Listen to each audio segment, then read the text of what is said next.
Հաղորդման գործընկեր Մաճար ռեստորան։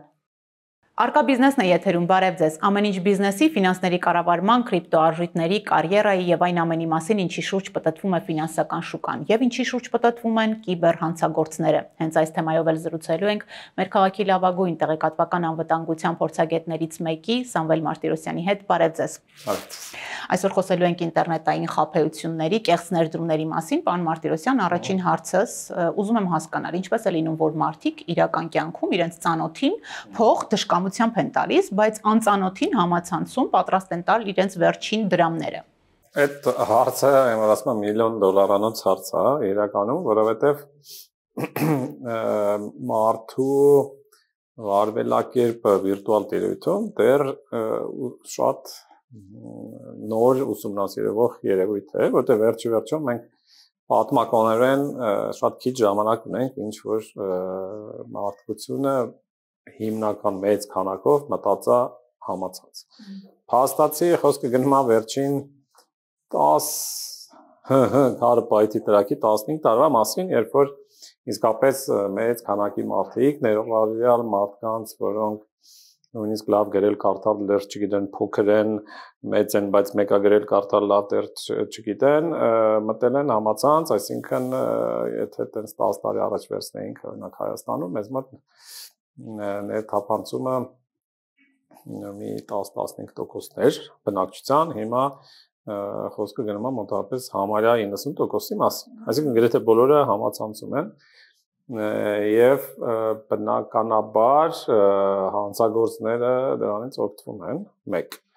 Երկրորդը մարդկանց մոտ իրական աշխարհից երբ որ մտնում են վիրտուալ աշխարհ, փոխվում են ինչ որ պատկերացումները իրանք որտեղ են գտնվում։ Ամենապարզ պրիմիտիվ օրինակը կարող եք տեսնել, թե ոնց մարդիկ, որոնք տենց շատ համեստ են եւ այլն, հայտնվում են սոցիալական մեդիաներում, հետո մի կես տարի հետո դառնում են հայհոյող ինչ որ տենց աչ ու ձախ բոլորին շշպռող դեմքեր, որովհետեւ վիրտուալ տիրույթում իրենց չկա այն ինչ որ մեր էս օֆլայնում է, այսինքն այստեղ դեմը կոնկրետ մարդ, հա, այստեղ մարդ նեղվում է նույնիսկ երբ որ շատ մարդ է կողքը, իսկ այնտեղ բացարձակ դատարկություն, ազատություն է, բայց դրանից նաև օգտվում են հանցագործները, որոնք շատ լավ այդ հոգեբանությունը ուսումնասիրել են եւ հասկանում են, որ կարելի է ֆիքսվել մարդկանց մեջ մեղված ինչ որ այսպես տարածված գաղափարների վրա։ Տարածված բաները այնա, որ մարդ անընդհատ հեռուստացույցով տեսնում է կամ ինտերնետով հազարումի ձև։ Ոնց ինչ որ մարդիկ եկել են հասել են հաջողության, այնքան ինչ հաջողության,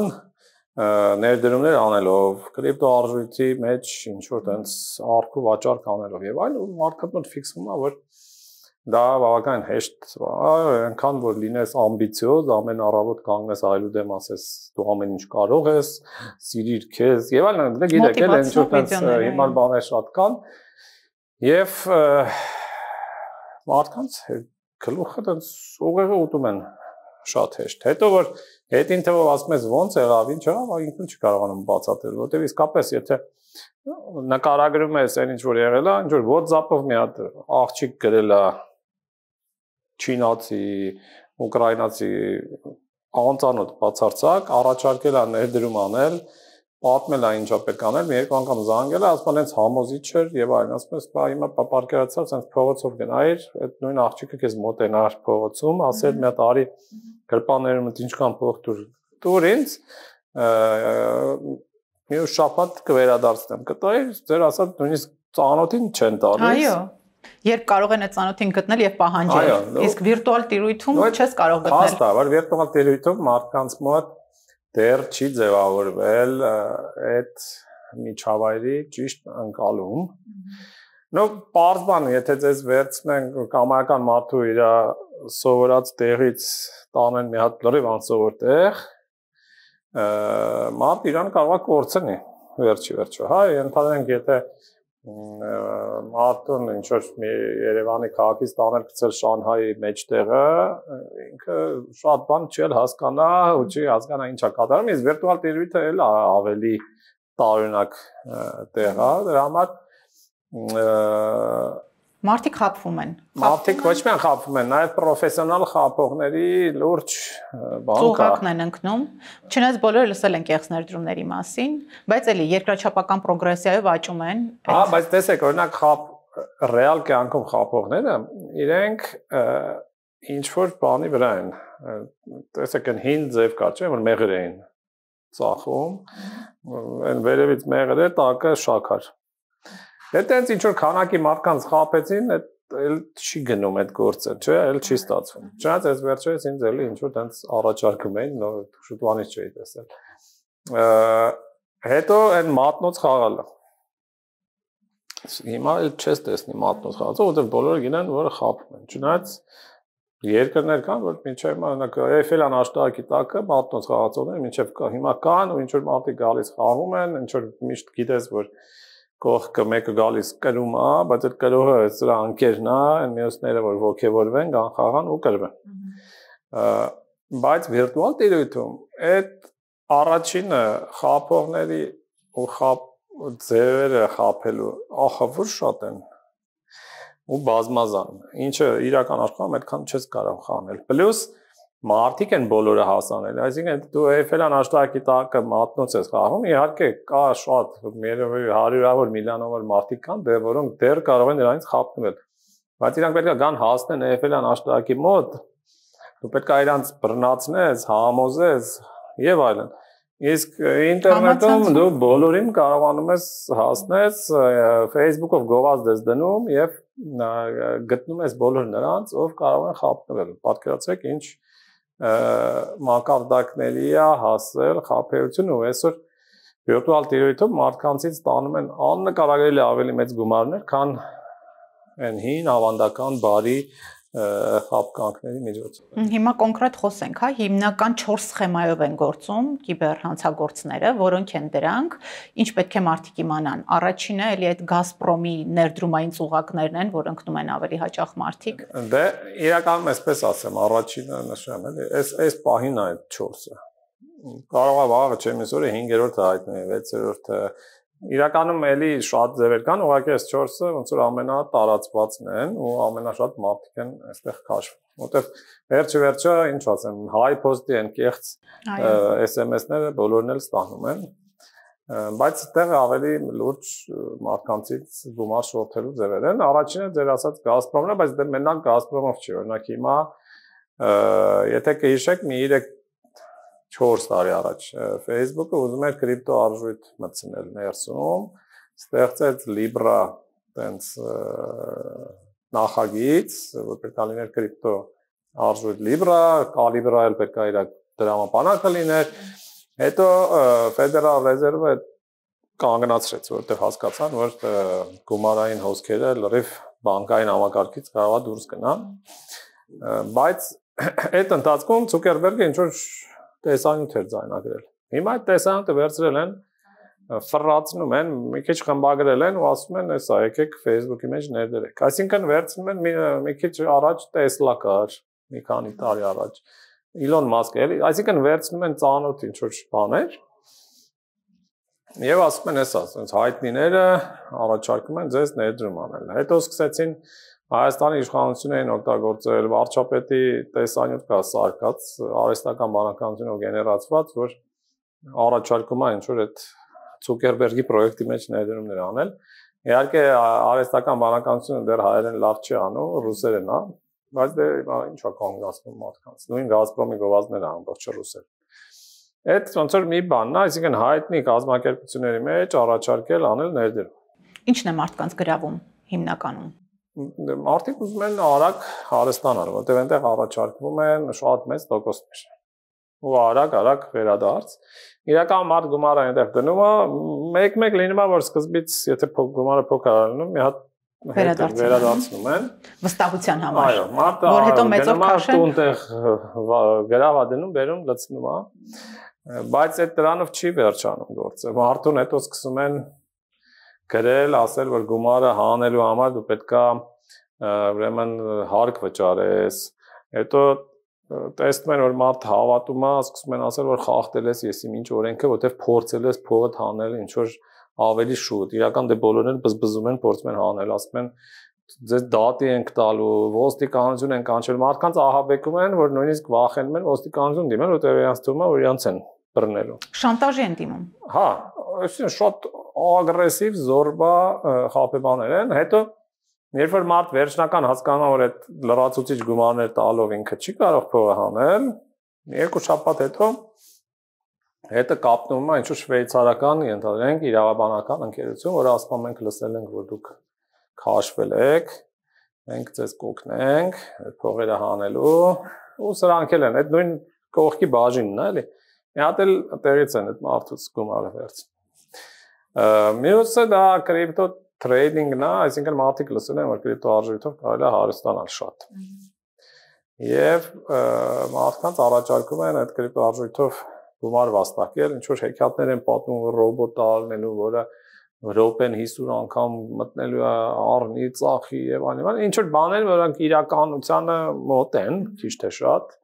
բայց ինչ որ ուռճացված, չափազանցված ու շատ այդպես օպտիմիստական։ Եվ չենք մոռանում, որ այստեղ էլ կան հոլովակներ, թե ինչպես են շատերը հարստացել հենց Bitcoin գնելով, մարդիկ գիտեն, որ հարստացել են, բայց չկան հոլովակներ, որոնք պատմեն, ոնց դրա հազարապատիկը ամեն ինչ կորցրել են, որովհետեւ վերջի եթե դու շահում ես տատանումների վրա, դա նշանակում է, ինչ որ մարդիկ կորցնում են, այդ փողը չի ծալում, ոսնում, հա։ Իսկ կեղծ կրիպտո ներդրողները շատ են։ Տեսեք,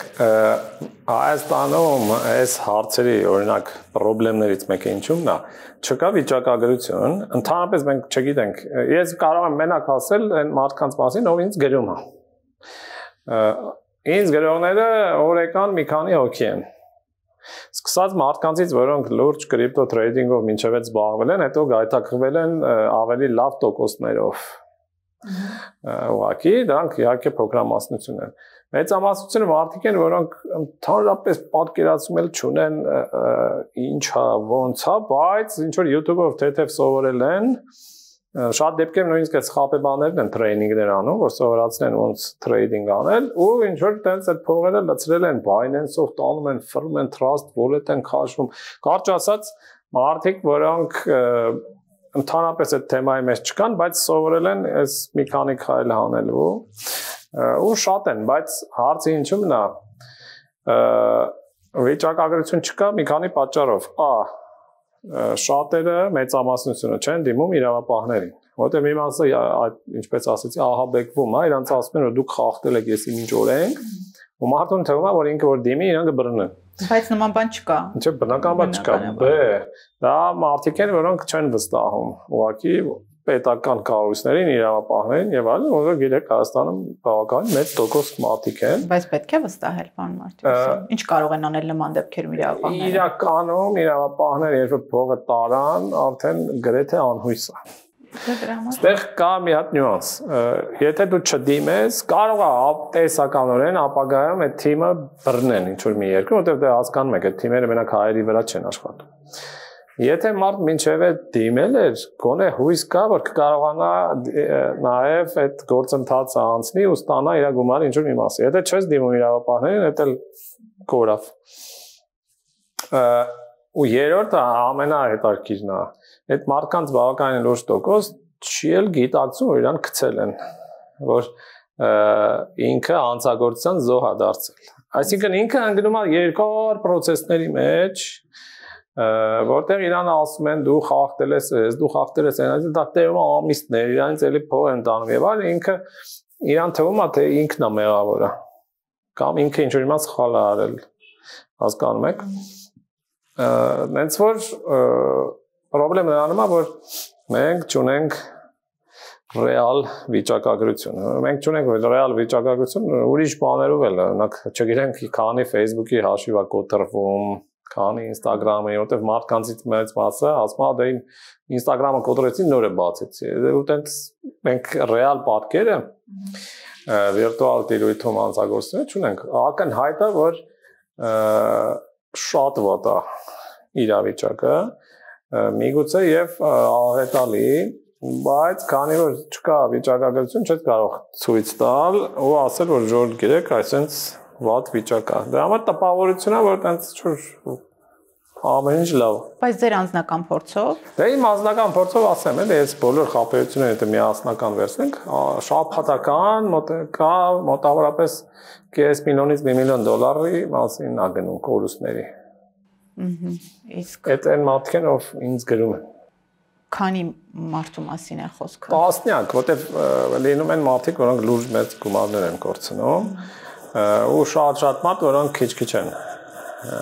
կորցնում, բայց այդ քիչ-քիչն էլ, տեսեք, մենակ մարդ գրում է ինձ, ուսուցչուհի է, որը մոտ 8500 € գումար է կորցրել, բայց դրանից 6000-ը պատկով է վերցրել ու ես իմ երբ կարողանա այդ քանը վերադարձնել, հա, ինչ որ մարդ տենց ինչ որ կողմնակի եկամուտ չունեցող մարդ է ու այդ մարդու 8000 € շատ ավելի ծանր բան է, քան Այո, ինտերնետ խաբեությունների կամ կեղծ ներդրումների երրորդ սխեման վերաբերում է on-line աշխատանքին, թվում է այստեղ իրենք պետք է այդ գումարները տան, բայց վերջում սխեման այնպես է աշխատում, որ վերջին գումարը մարդուց է տանում, ասենք ինչի մասին է խոսքը։ Տեսեք, այստեղ տարբեր է լինում, բայց ամենատարածված ձևը որն է։ Ասում են, օրինակ, մենք ձեզ վճարում ենք TikTok-ով վիդեո նայելու համար։ Իրական տենց բիզնես կա, բայց այնտեղ բառից բնորոշելով լումաներ են պատտվում, այսինքն իմաստը ինչն է, ինչ որ մեկ ուզում է, որ իր վիդեոն տեսանյութը YouTube-ում կամ TikTok-ում շատ տարածվի, շատ դիտում ունենա, որ ինքը ինֆլուենսեր կոչվի եւ այլն, նկարում է, ապարում է, ծառի հետևից է ապարում, ես իմ սեղանի վրա ապարում, չի ստացվում։ Լավ չի ապարում։ Դրա համար ինքը վարձում է ընկերություն, որը ավելացնում է դիտումներ։ Իսկ այդ ընկերությունը ինչ անում, ինքն էլ իր հայտնին վարձում է մարդկանց, ու իրանց հրահանգներ են գալի օրվա մեջ, մտնել, դիտել այս տեսանյութը, լայքել, ես իմ կոմենտել եւ այլն, բայց ամեն մեկի համար իրանք ստանում են ինչ-որ չնչին գումար, որովհետեւ հասկանալի է, մարդը ուզում է ընտրենք 10000 դիտում, ինքը չի կարող այս գումարների մասին է խոսքը գնում։ Տեսեք, այստեղ վճարում են, ասում են մի տեսանյութ դիտելու համար ձեզ 1000 դրամ եք վճարում։ Վստահությունը շահում են, 1000 դրամը վճարում են, հետո բայց մարդ պետք է մի հատ մտածի, եթե իրան 1000 դրամ են վճարել, այնտեղ եթե այս մեկը պատվիրել է 10000 դիտում, ու հələ այս պատվիրատուն էլ տոկոս է վերցնում, այսինքն խոսքը գնում է ընդհանրենք մի 20 միլիոն դրամի մասին, ով 20 միլիոն դրամ կտա 10000 դիտում աճացնելու համար, հա։ հերուն չեն նայում։ Մեկն է դառնի ու ինքն իրան գող կմնա։ Այսինքն մարդ սկսում է այդ 1000 դրամերը ստանալ, մի քանի անգամ ստանում է։ Հետո իրան ասում են, որ մենք բիզնեսը ընդլայնվելու բան ունի, ու դու կարող ես անել երկու բան, կարող ես ներգրավել քո ընկերներին, ես էլ քեզ ռեֆերալ ինչ որ հղում կամ կոդ, որ իմանանք, ու ամեն ներգրավվածի գումարից տոկոս կստանաս։ Պլյուս մենք լայնանում ենք ու ներդրում ենք հավաքում։ Ու արդեն գնաց այն նախորդ սխեման։ Դու սկսում ես ներդրումներ անել, այնտեղ քո այդ վահանակում կառավարման սկսում են թվեր ավելանալ եւ այլն, ընկերներին ներգրավել ու գալիս ենք այն առաջին պատկերի, ուղղակի այստեղ մարդկանց ներգրավելու ձևն է տարբերվում։ Ու էլի օրերից մի օր փողերը առնում են ու հայդե Փարիզ։ Ինչպես հասկանալ, որ գործ ունեն կեղծ հարթակի հետ։ Դե տեսեք, եթե ձեզ վրա օդ են վաճառում կամ դուք եք ուրիշի վրա, այսինքն եթե ոչ իման չանելու դիմաց, ձեզ վճարում են անիմաստ մեծ գումարներ, դա նշանակում որ մի բան հեն չի, էլի։ Օդից փող չի գա։ Հա։ Պլյուս դե իհարկե ներդրումների հարցն էլ էլի շատ ակնհայտ։ Մենք ունենք հստակ բանկային ներդրումային տոկոս։ Այսինքն այն փողը, որը բանկերը տալիս են, եթե դու փողը ներդրում ես որպես ավանդ։ Այո։ Մեր հայկական բանկերը ենթադրենք արտարժույթով տալիս են 4-5% տարեկան։ Կարող է ես կողմ հիմա կարևոր չի։ Դրամով 10-ի շուրջ է, մինչև 11-11.5 կարող է հասնի տարեկան։ Եթե ինչ-որ մի բիզնես գալիս է ասում է ես քեզ շաբաթական 50% եմ տալու վերադարձ կամ 100%, մարդ պետք է ավակի մի պահ նստի մտածի։ Արդյոք այս բիզնեսը բարեգործությունով է զբաղվում, որովհետև Իր բիզնեսը հենա քանի քեզանից փող ա ուզում ու հետո քեզ տենց այլանդակ տոկոսներ այդ տալ, հենա գնա բանկից փող կվերցնի, բանկին տարեկան 20% կտա ու իր միլիոնները կաշխատի։ Երևի պետք է արժի հասկանալ, ինչի է ինչ որ մեկը որոշել քեզ հարստացնել։ Այն էլ լրիվ անծանոթ մարդ։ Մեծ տոկոսներ ասելով ինչի մասին է խոսքը։ Սովորաբար առաջարկում են գումարի կրկնապատկում մի ամսվա մեջ։ Այսինքն 100% վերադարձ մի ամսում ու օրինակ ասում են 3 տարի այդպես արնել։ Դուք հասկանում եք, չէ՞, այլանդակ փողեր են, ինչ ասեմ, Պաբլո Էսկոբարը երևի կնախանձեր տենց ներդրումների վերադարձի վրա, այս մարդիկ հավեսով տանում փողը դնում են։ Ֆինանսական բուրգեր։ Դե էս ամենավատն է, որովհետև էլի նույն բանն է, նույն պատմությունն է, ուղղակի թռնողները ավելի համբերատար են, իրանք ավելի երկար են աշխատում ու այդ ընթացքում հավաքում են ավելի շատ մարդ։ Այսինքն իրանք էլի նույն բանն է, ասում են դու փող դիր,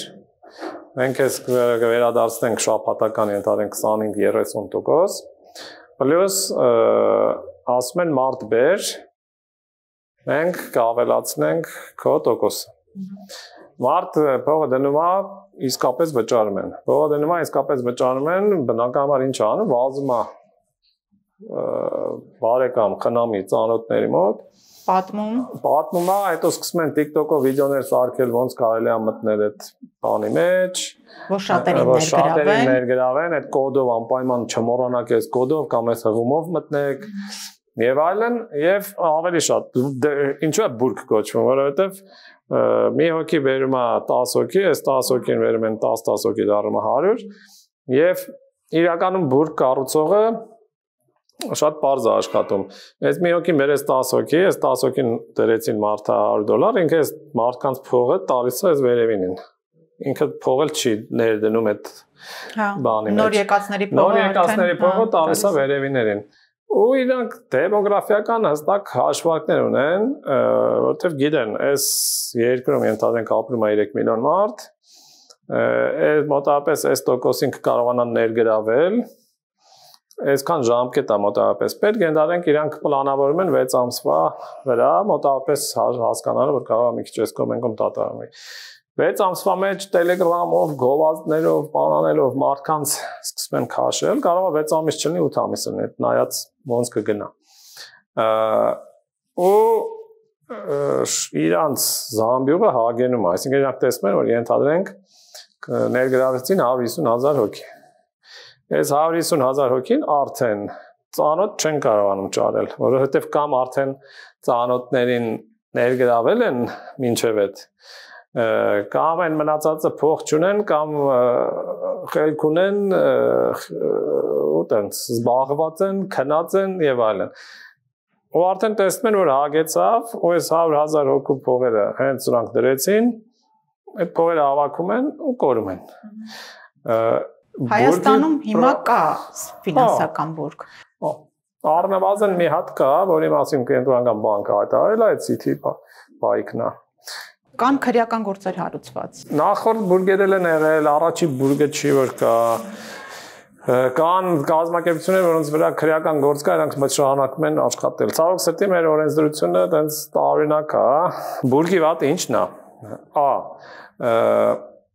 Սկզբից ներգրավվածները ռեալ փող են ստանում, երբ որ դու զգուշացնես, իրանց թշնամին ես դառնում։ Որովհետև ոնց որ ասած վայիս ես լինում իրանց գումարի։ Բ օրենսդրությունը նենց է, որ փաստացի մինչև տուժող չլինի, իրանք չեն կարողանում մտնել process-ի մեջ։ Իսկ տուժողները բուրգում լինում են միանգամից ու շատ։ Ու դրանից հետո արդեն ներազդեցությունը անիմաստ է, որովհետև այդ արդեն փողերը հավաքել ու թռել են։ Այսինքն օրենսդրությունը լավը չի։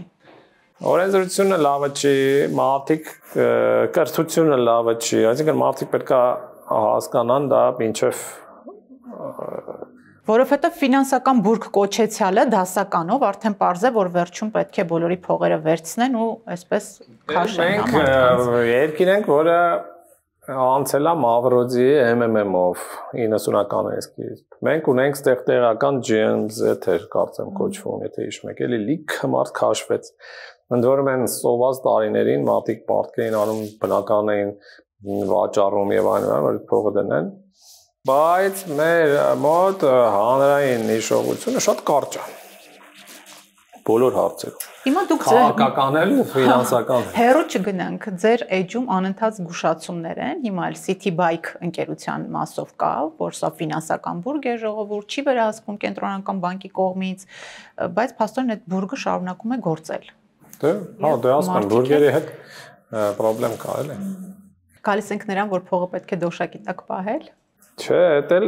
էդ էլ շատ վատ բան է, իրական մեծ ներդրումային կեղծիքները բերում են նրան, որ մարդիկ կարող է փողը սկսեն տնտեսությունից հանել, իսկ դա վատ է, փողը պետք է աշխատի։ Ուղղակի պետությունը պետք է ստեղծի, պետությունը ու մասնավորները միասնական։ Հիմա այդ շարժը կա, բանկերը արդեն օրինակ այդ սկսել են ներդրումային համակարգեր ստեղծել, որոնք հասկանալի են հասարակ մարդուն, էլի քիչ թե շատ։ Արժեթղթերի շուկան է ակտիվանում։ Առանց, եթե մարդկանց աչքը վախենան ու էլի սկսեն դոշակի մեջ տակ դնել փողը, դա լուրջ հարված է լինելու մեր տնտեսությանը, էլի հակառակը պետք է նենց անել, որ տնտեսվարողները ճիշտ բանի մեջ դաշտի մեջ լինեն, բայց նաև սկսեն տեսեք, ինձ թվում է մեզ համար շատ կարևոր է, որպեսզի մեր ներդրումները տնտեսության մեջ չարվեն միայն խոշոր ինչ-որ արտասահմանյան ներդրողների կողմից։ Հենց մեր քաղաքացիները որպես անհատ ներդրող լուրջ պոտենցիալ են։ Իսկ այդ փողերը գնում է ինչ-որ բուրունդուկների, որոնք մարդկանց խաբում տանում են այդ փողերը։ Փոխանակ աշխատի ստեղի տնտեսության վրա։ Երևի պետությունը այդ դեպքում պետք է առաջարկի։ Դե իրականում պետության դերը ստեղ մեծ է ու մեղքը։